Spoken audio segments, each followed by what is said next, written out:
जय हिंद दोस्तों। Okay classes में आप सभी दोस्तों का एक बार फिर से स्वागत है। आज के इस वीडियो में आप सभी के लिए लेकर आ चुका हूं मैं एसएससी एमटीएस एग्जाम के लिए इंपॉर्टेंट जीके जीएस के क्वेश्चन, साथ में मेरे भाई रीजनिंग के क्वेश्चन। ठीक है, तो मेरे भाई जो भी बच्चे एसएससी एमटीएस की तैयारी कर रहे हैं, जिनका पेपर आने वाले दिनों में है, इस वीडियो को लास्ट तक देख लेना। काफ़ी ज़्यादा इंपॉर्टेंट क्वेश्चन मैंने आप लोगों के लिए इस वीडियो में रखे हैं। तो पहला क्वेश्चन आपके सामने है, भारतीय संविधान का कौन सा अनुच्छेद राज्य द्वारा संचालित शिक्षण संस्थानों में कोई भी धार्मिक शिक्षा प्रदान करने पर रोक लगाता है? तो बताइए भाई, इस सवाल का राइट आंसर क्या होगा? ठीक है भाई, धार्मिक शिक्षा प्रदान करने पर रोक लगाने की बात हो रही है। अनुच्छेद नंबर 30 होगा, 31 होगा, 29 होगा, या फिर मेरे भाई आपका 28 होगा। तो देखो मेरे भाई, अगर मैं बात करता हूं अनुच्छेद नंबर 30 के बारे में, तो अनुच्छेद नंबर 30 में क्या है? जो भी आपके अल्पसंख्यक लोग हैं, ठीक है, जो भी आपके अल्पसंख्यक लोग हैं, तो अल्पसंख्यकों को शैक्षणिक संस्थान खोलने का अधिकार, अल्पसंख्यकों को शैक्षणिक संस्थान खोलने का अधिकार किसमें है मेरे भाई? सर ये है आपका अनुच्छेद नंबर 30 में। ठीक है भाई, ये आपको पता होना चाहिए। अनुच्छेद नंबर 31 में पहले मेरे भाई संपत्ति का अधिकार था। ठीक है, पहले मेरे भाई संपत्ति का अधिकार किसमें था? अनुच्छेद नंबर 31 में था। लेकिन सभी को पता है कि वर्तमान में संपत्ति के अधिकार को 44वें संविधान संशोधन के द्वारा, ठीक है, 44वें संविधान संशोधन के द्वारा, जो कि 1978 में हुआ था, उसके द्वारा एक कानूनी अधिकार का दर्जा दे दिया। किसका मेरे भाई? कानूनी अधिकार का दर्जा इसको दे दिया है। और वर्तमान में भाई अनुच्छेद नंबर 300A में इसको रख दिया। ठीक है भाई, अगर मैं बात करता हूं अनुच्छेद नंबर 29 में क्या है, तो मेरे भाई अल्पसंख्यकों के हितों का संरक्षण, अल्पसंख्यकों के हितों का संरक्षण, अल्पसंख्यकों के हितों का संरक्षण किसमें है? अनुच्छेद नंबर 29 में। तो भाई धार्मिक शिक्षा प्रदान करने पर रोक लगाता है अनुच्छेद नंबर 28। ठीक है, तो अनुच्छेद नंबर 30 में क्या है? अल्पसंख्यकों को शैक्षणिक संस्थान खोलने का अधिकार। 31 में क्या है? पहले संपत्ति का अधिकार था, लेकिन वर्तमान में 44वें संविधान संशोधन 1978 के द्वारा इसको यहां से तो हटा दिया और मेरे भाई कानूनी अधिकार का दर्जा दे दिया, अनुच्छेद नंबर 300A में रख दिया। 29 में है अल्पसंख्यकों के हितों का संरक्षण, तो अनुच्छेद नंबर 28 इसका हो गया राइट आंसर। वीडियो में आगे बढ़ने से पहले जिन जिन बच्चों ने अभी तक वीडियो को लाइक नहीं किया वो लाइक कर दो, जिन्होंने चैनल को सब्सक्राइब नहीं किया वो सब्सक्राइब कर लो। साथ में मेरे भाई ये भी बता दो कि आपका पेपर कब कब है। उत्तर प्रदेश राज्य से संबंधित निम्नलिखित में से कौन पद्मश्री पुरस्कार विजेता लोक गायक या गायिका है? यानी कि मेरे भाई आपसे पूछा कि उत्तर प्रदेश से कौन सा ऐसा गायक या गायिका है जिसको मेरे भाई क्या मिल चुका है? जिसको मेरे भाई पद्मश्री पुरस्कार आपका मिल चुका है। तो आप क्या बोलोगे? सर अजीता श्रीवास्तव इसका होगा राइट आंसर। कौन मेरे भाई? अजीता श्रीवास्तव। अगर मेरे भाई उत्तर प्रदेश के बारे में बात करते हैं तो मेरे भाई कजरी लोक नृत्य उत्तर प्रदेश का इंपॉर्टेंट है, एग्जाम में आता है। ठीक है, कजरी के बाद में मेरे भाई रामलीला इंपॉर्टेंट है, एग्जाम में आता है। इसके अलावा मेरे भाई रासलीला इंपॉर्टेंट है, एग्जाम में आता है। इसके अलावा मेरे भाई रामलीला, रासलीला, इसके अलावा भाई नौटंकी इंपॉर्टेंट है, एग्जाम में आता है। इसके अलावा मेरे भाई ख्याल इंपॉर्टेंट है, ये भी एग्जाम में आता है। ठीक है, तो अजीता श्रीवास्तव इसका राइट आंसर हो गया उत्तर प्रदेश का। ठीक है भाई, आगे आ जाओ। निम्नलिखित में से कौन सी 1952 में विकसित एक निष्क्रिय हत पोलियो वैक्सीन है? ठीक है, टैब वैक्सीन है, साल्फ वैक्सीन, एचडीसीवी वैक्सीन, या फिर मेरे भाई इमवे वैक्सीन। ठीक है, तो मेरे भाई आपको बताना है कि इस सवाल का राइट आंसर आपका क्या होगा कि कौन सी 1952 में विकसित एक निष्क्रिय हत पोलियो वैक्सीन है। तो मेरे भाई आप क्या बात करोगे? सर 1952 की बात हो रही है, साल्फ वैक्सीन इसका क्या होगा? राइट आंसर आपका हो जाएगा। सर 1952 में और क्या हुआ था? तो 1952 में मेरे भाई क्या हुआ था? सर आम चुनाव खत्म हुए थे। ठीक है, आम चुनाव मेरे भाई क्या हुए थे? खत्म हुए थे। आम चुनाव खत्म कब हुए? सर 1952 में। शुरू कब हुए थे? 1951 में। 1952 में क्या हुआ? पहली लोकसभा का गठन। ठीक है, यानी कि लोकसभा का जो गठन है, लोकसभा का गठन मेरे भाई कब हुआ था? सर ये भी 1952 में हुआ था। ठीक है, तो 1952 के 3 काम बता दिए मैंने। पोलियो वैक्सीन का नाम बताया, प्रथम आम चुनाव खत्म हो गए थे, और लोकसभा का गठन भी कब हुआ था? 1952 में। अब बढ़ते हैं मेरे भाई आपके अपने अगले सवाल पर। अगला सवाल है, निम्नलिखित में से कौन से अधिनियम के तहत भारत पर शासन करने की शक्ति अंग्रेजी ईस्ट इंडिया कंपनी से ब्रिटिश क्राउन को हस्तांतरित कर दी गई थी? तो मेरे भाई अंग्रेजी यानी कि ईस्ट इंडिया कंपनी से ब्रिटिश क्राउन को हस्तांतरित कर दी गई थी। तो मेरे भाई ये जो कारनामा है ना वो कब हुआ था? 1857 की क्रांति के आसपास में हुआ था। यानी कि इस समय पर आप सभी को पता है कि जो गवर्नर जनरल है उसके नाम को भी चेंज कर दिया था, ठीक है, वायसराय के नाम को चेंज करके गवर्नर जनरल कर दिया था, ऐसा कुछ भी यहाँ पर हुआ था, ठीक है। तो ये सारी बातें 1857 क्रांति के समय पर हुई थी। भाई भारत में ईस्ट इंडिया कंपनी का अधिकार था, लेकिन 1857 क्रांति भारत में हो गई तो अंग्रेजों को लगा यार ऐसे तो ये भारतवासी हमको देश से बाहर निकाल देंगे।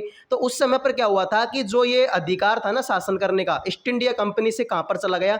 ब्रिटिश, सीधा ब्रिटिश सरकार के हाथ में चला गया था, ठीक है। तो ये कारनामा हुआ था भारत सरकार अधिनियम 1858 में, ठीक है भाई। 1857 के आसपास 1858 ही है, इसका मतलब यही तुम्हारा राइट आंसर होगा, ठीक है। और ये बात भी याद रखना, पीट्स इंडिया एक्ट 1784 का, ये एग्जाम में आता ही आता है। विनिमय अधिनियम 1773 का, ये भी एग्जाम में आता है, ठीक है। तो भाई 1858 इसका होगा राइट आंसर। 1857 क्रांति के समय पर मेरे भाई कौन थे? सर लॉर्ड कैनिंग आए थे। कौन थे मेरे भाई? लॉर्ड कैनिंग जो है इस समय पर क्या थे मेरे भाई? गवर्नर जनरल थे। अगला सवाल है मेरे भाई, भारतीय संविधान का अनुच्छेद नंबर 77 खालिस्तान से संबंधित है। तो सभी बच्चों का आंसर आना चाहिए मेरे भाई कि जो अनुच्छेद नंबर 77 है वो मेरे भाई किस से संबंधित है? उपराष्ट्रपति की शपथ से है, या फिर मेरे भाई उपराष्ट्रपति की पदावधि से है, भारत के उपराष्ट्रपति से है, या फिर मेरे भाई भारत सरकार के कारोबार के संचालन से है? तो मेरे भाई बात हो रही है किसके बारे में? अनुच्छेद नंबर किसके बारे में? 77 के बारे में। तो मेरे भाई मैंने आपको पहले भी बताया था कि मेरे भाई उपराष्ट्रपति, ठीक है, सॉरी, अनुच्छेद नंबर 77 मेरे भाई भारत सरकार के कारोबार के संचालन से संबंधित है। देखो मैंने आपको ये बताया था कि अनुच्छेद नंबर 74 में क्या है कि राष्ट्रपति की सहायता के लिए मंत्रिमंडल, अनुच्छेद नंबर 74 में है राष्ट्रपति की सहायता के लिए, राष्ट्रपति की सहायता के लिए मंत्रिमंडल, अनुच्छेद नंबर 74 में है। इसके अलावा मेरे भाई 75 में मैंने क्या बताया? 75 मैंने बताया प्रधानमंत्री की नियुक्ति, प्रधानमंत्री की नियुक्ति मैंने अनुच्छेद नंबर 75 में आपको बताई। फिर अनुच्छेद नंबर 76 में मैंने क्या बताया? आप बोलोगे सर महान्यायवादी की नियुक्ति, किसकी मेरे भाई? न्यायवादी की नियुक्ति अनुच्छेद नंबर 76 में। और अब मैंने आपको 77 बता दिया, ठीक है। अनुच्छेद नंबर 77 में क्या है? तो भारत सरकार के कारोबार के संचालन से संबंधित है। मेरे भाई भारत का उपराष्ट्रपति यानी उपराष्ट्रपति का जो पद है उससे संबंधित अनुच्छेद कौन सा है? ठीक है, तो मेरे भाई उपराष्ट्रपति का पद, ठीक है, उपराष्ट्रपति, भारत का उपराष्ट्रपति मेरे भाई किसमें है? आप बोलोगे अनुच्छेद नंबर 63 में भारत का उपराष्ट्रपति है। एक बार एग्जाम में यानी सीजीएल के पेपर में क्वेश्चन आ गया कि उपराष्ट्रपति को शपथ कौन दिलाता है? तो उपराष्ट्रपति को शपथ मेरे भाई दिलाता है आपके राष्ट्रपति, ठीक है। ये सीजीएल 2023 में आया हुआ क्वेश्चन है कि उपराष्ट्रपति को शपथ कौन दिलाता है? तो मेरे दोस्त उपराष्ट्रपति को शपथ दिलाता है मेरे भाई आपके कौन? सर वो तो दिलाते हैं आपके राष्ट्रपति जी। क्लियर है? Option number 4। अगला सवाल है, अकबर के शासनकाल के दौरान राजस्व मंत्री कौन था? मुल्ला दो प्यादा था, तानसेन था, इसके अलावा मेरे भाई आपका टोडरमल था, या फिर मेरे भाई आपका अब्दुल रहीम था। तो मेरे भाई बात हो रही है अकबर के शासनकाल के दौरान राजस्व मंत्री कौन था? आप बात करोगे सर ये तो टोडरमल की बात हो रही है, ठीक है। ये तो किसकी बात हो रही है मेरे भाई? ये तो टोडरमल की बात हो रही है। ऑप्शन नंबर 3 इसका राइट आंसर हो जाएगा। अगर मैं पूछूं अकबर का शासनकाल कब से लेकर कब तक था, तो मेरे भाई 1556 से लेकर 1605 ईस्वी तक आपका अकबर का शासनकाल था। अकबर ने मेरे भाई क्या बनवाया? सर आगरा का किला, ठीक है, आगरा का किला किसने बनवाया था? तो आगरा का किला मेरे भाई अकबर ने बनवाया था। कंफ्यूजन क्रिएट मत करना मेरे भाई।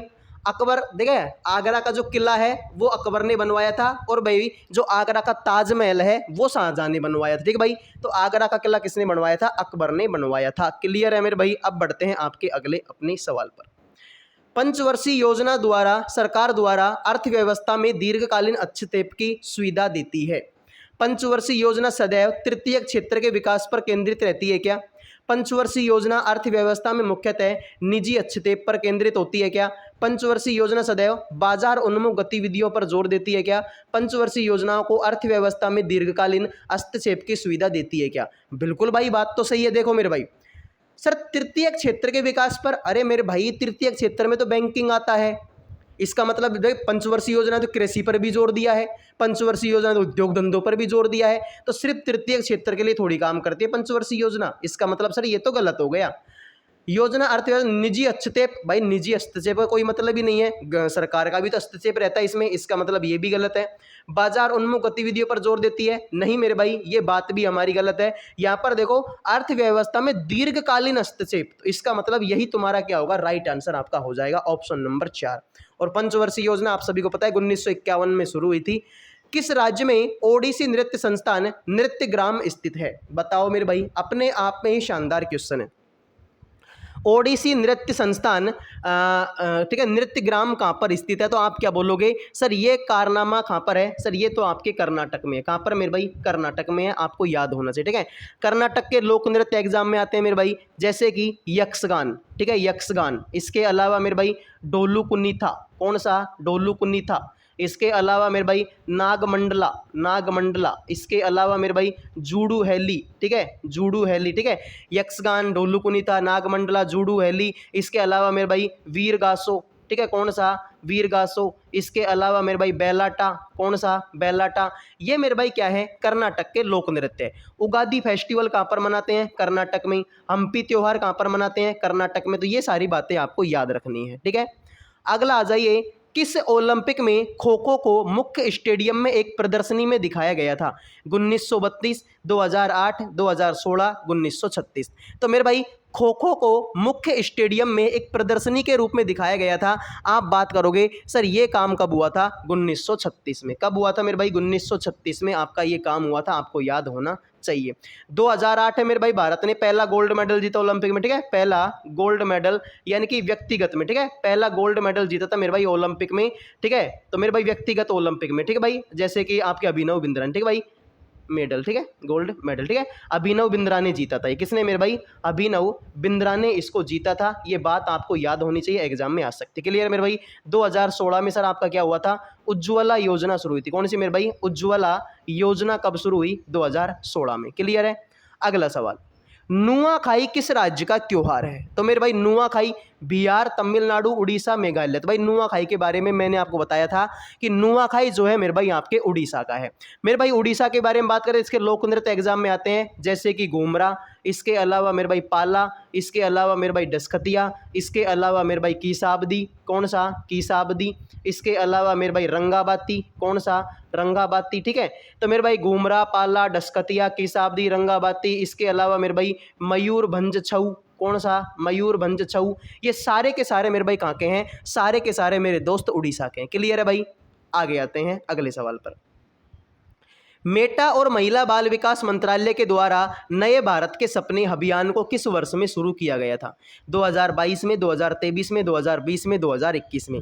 तो मेरे भाई मेटा की बात हो रही है और मेरे भाई बाल विकास मंत्रालय की बात हो रही है। इन्होंने मेरे भाई नए भारत के सपने अभियान को कब लॉन्च किया था, आप बात करोगे सर 2023 में। कब मेरे दोस्त, 2023 में लॉन्च किया था। ऑप्शन नंबर बी इसका राइट आंसर आपका हो जाएगा।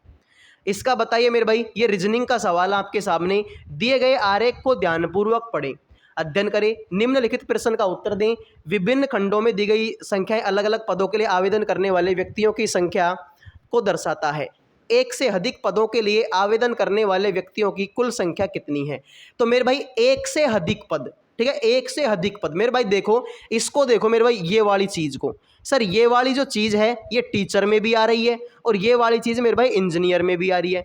अगर मैं मेरे भाई इस वाली चीज़ को देखता हूँ, इस वाली को, तो मेरे भाई ये टीचर में भी आ रही है और ये मेरे भाई अकाउंटेंट में भी आ रही है। इस वाली को भी देखता हूँ तो मेरे भाई ये तुम्हारे इंजीनियर में भी आ रही है और मेरे भाई ये तुम्हारे अकाउंटेंट में भी आ रही है। ठीक है, अकाउंटेंट ये रहा, ठीक है भाई ये रहा, ठीक है देख लो। ठीक है, तो मेरे भाई अब अगर मैं बात करता हूँ कि भाई कौन सी ऐसी चीज़ भाई जो एक से अधिक पद, तो मेरे भाई ये चीज़ भी दोनों चीज़ों में काउंट हो रही है, ठीक है ये भी मेरे भाई 2 में काउंट हो रही है, ठीक है ये वाला जो 6 है ये भी 2 में काउंट हो रहा है, ठीक है और ये वाला जो है ये 8 भी मेरे भाई 2 में काउंट हो रहा है। तो सभी को जोड़ लो, 4 और 3 7, 7 और 6 13, 13 और 8 मेरे भाई कितना होता है, 13 और 8 तो 21 होता है। इसका मतलब 21 इसका क्या होगा, राइट आंसर। जिन बच्चों ने भाई 21 आंसर दिया उनका सही, उनके सही है, बाकी सभी का गलत हो गया।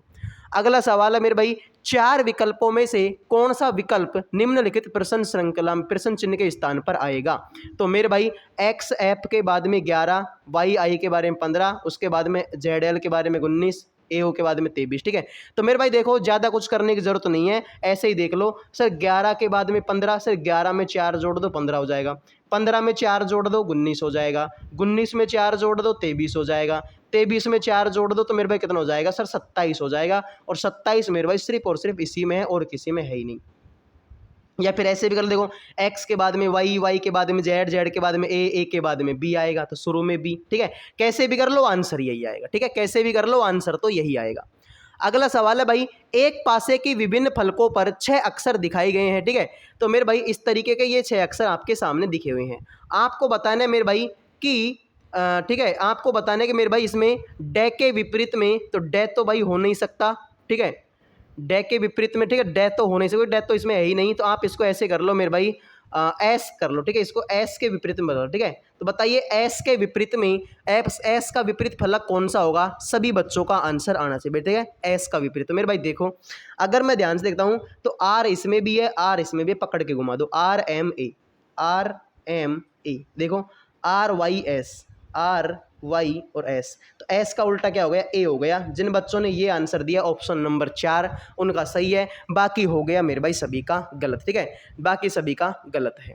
अगला सवाल है मेरे भाई, श्रृंखला को पूरा करने के लिए दिए गए विकल्पों में से संख्या का चयन आप लोगों को करना है, ठीक है। 35 के बाद में 38 है, 38 के बाद में 43, 43 के बाद में 50, 50 के बाद में 59। तो बताइए मेरे भाई देखो सर 35 में 3 जोड़ दो 38 हो जाएगा। 38 में मेरे भाई कितना जोड़ दो? 5 जोड़ दो 43 हो जाएगा। 43 में 7 जोड़ दो 50 हो जाएगा। 50 में 9 जोड़ दो तो मेरे भाई क्या हो जाएगा? 59 हो जाएगा। तो मेरे भाई 3, 5, 7, 9, अब मेरे भाई कितना जुड़ेगा? 11 जुड़ेगा। तो 59 में मेरे भाई 11 जोड़ दोगे तो मेरे भाई 59 में 11 जोड़ोगे तो मेरे भाई कितना हो जाएगा सर? ये तो 70 हो जाएगा। तो जिन बच्चों ने भाई 70 आंसर दिया उनका सही है, बाकी मेरे भाई सभी का गलत हो गया, ठीक है। और भाई आपकी एसएससी एमटीएस एग्जाम के लिए मैंने जीके जीएस के नोट्स तैयार किए हैं और जीके जीएस के नोट्स काफ़ी ज़्यादा इंपॉर्टेंट है। 50 रुपये के नोट्स है भाई, कितने के? 50 रुपये के नोट्स हैं। और गारंटी होगी कि जब भी आपका पेपर होगा, चाहे कल पेपर हो चाहे परसों पेपर हो, जब भी आपका पेपर होगा 40 से 45 नंबरों की गारंटी होगी कि मेरे बनाए हुए नोट्स से आपको देखने को मिलेंगे, ठीक है। तो जिन बच्चों को भाई 50 रुपये के नोट्स चाहिए इन नंबरों पर व्हाट्सअप मैसेज कर देगा 7733916993, ठीक है। 7733916993 इन नंबरों पर व्हाट्सअप मैसेज करके 50 रुपये के नोट्स आप ले सकते हैं और मेरे भाई अपनी एसएससी एमटीएस की तैयारी को बहुत खतरनाक तरीके से तैयार कर सकते हैं, ठीक है। तो 40-45 नंबरों की गारंटी दे रहा हूँ भाई 50 रुपये में, ठीक है। बाजार से कोई किताब खरीदने जाओगे 250-300 रुपये किताब आएगी, फिर भी गारंटी नहीं होगी। और मैं भाई अपने नोट्सों से आपको गारंटी दे रहा हूँ कि 50 रुपये में 40-45 नंबर के क्वेश्चन हूबहू पेपर में देखने को मिलेंगे। तो जिनको चाहिए इन नंबरों पर व्हाट्सअप मैसेज करके आप वो पीडीएफ ले लेना ओनली 50 रुपये में। तो मिलते हैं अगले वीडियो में, तब तक के लिए जय हिंद जय भारत। मस्त रहिए, स्वस्थ रहिए और आपको आपकी एग्जाम के लिए बेस्ट ऑफ लक, ठीक है भाई।